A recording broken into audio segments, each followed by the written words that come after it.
Hey guys, welcome back to Hollywood Dupes. If it's your first time here, I'm Lauren. And I'm Kim. Me and Lauren both love films, but recently we can't help but notice how many things are turned from science to fiction. So today we're going to chat about how Hollywood has gone a little too far with the suspension of belief, and we just go with it because everyone loves a superhero save. I get that suspension of belief is vital to make a film, but at what point do we say enough is enough? Some things are just a little too far-fetched and honestly dangerous for the viewers to believe.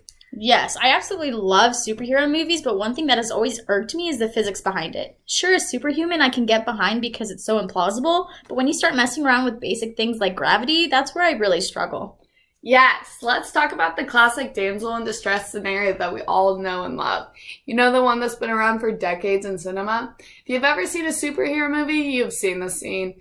Superhero meets girl, girl and superhero fall in love, and then the villain comes in, oh, there she goes off a skyscraper or some ridiculously tall building.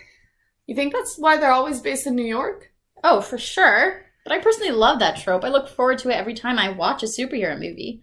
After watching so many, I just think that if I ever somehow fall off a building, that a guy should catch me. Like, I expect to survive a fall like that because of all these films I've seen. I know that's probably totally unrealistic, but after I watched Superman catch Lois Lane, I have it in my mind that some guy would catch me if I ever fell. Oh, Superman, it's such a classic film. I absolutely love the story, but that part ruins it for me every time. I know that's not a popular opinion, but my mind just can't get behind it. So you're telling me I can fall off a tall building and a strong man will catch me at the bottom and I'll be perfectly fine? Absolutely not. For those who don't know the scene I'm referencing, I'll explain really quick. Superman is about a child that's sent from another planet and grows up on Earth. Since the Earth's atmosphere is made up of a different composition of gases, he gains superpowers.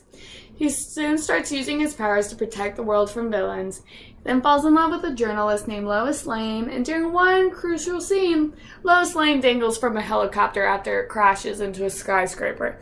She quickly loses her grip and starts plummeting towards the ground. Luckily, Clark Kent, aka Superman, was there to save her, and as she falls, he flies up and catches her. No, it's a great scene. You're gonna get some backlash on that one. You have to go more in depth than your reasoning. Okay. We both went to school for mechanical engineering before starting this podcast, so I'm surprised you're not with me on this one. Anyway, let's start back all the way to Newton's first law. A force in motion stays in motion until it's stopped, right? Yes, I see where you're going with this and definitely understand why you struggle so much with that trope.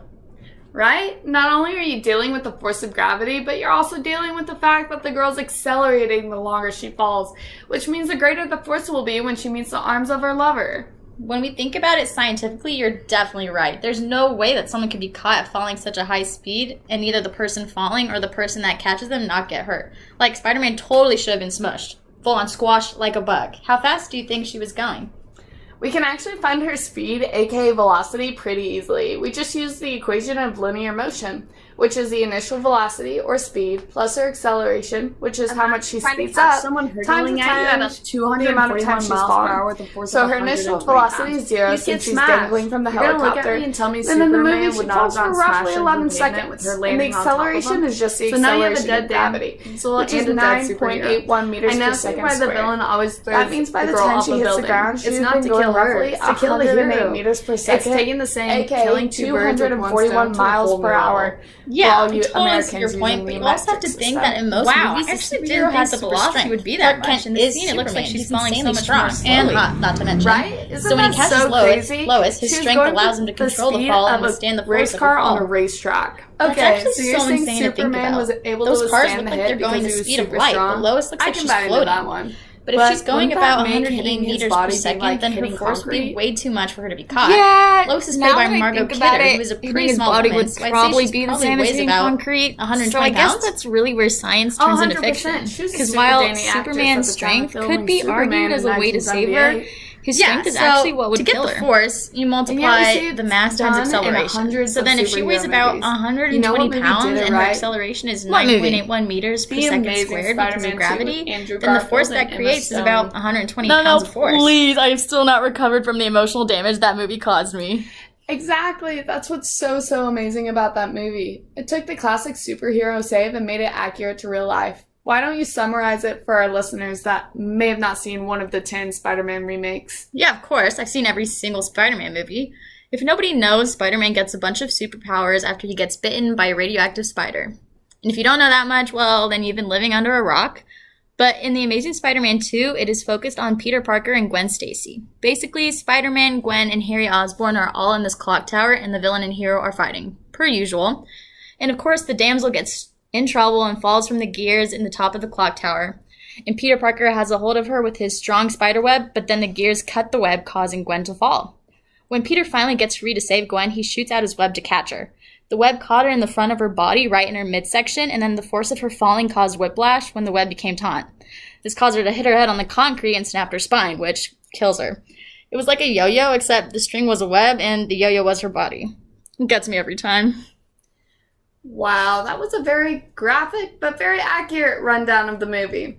I was so shocked when it happened because in every other superhero movie, the girl gets saved. But instead of sticking to the unrealistic nature of catching someone from falling, The Amazing Spider-Man 2 actually shows how it would scientifically happen, and oh my gosh, was it hard to watch.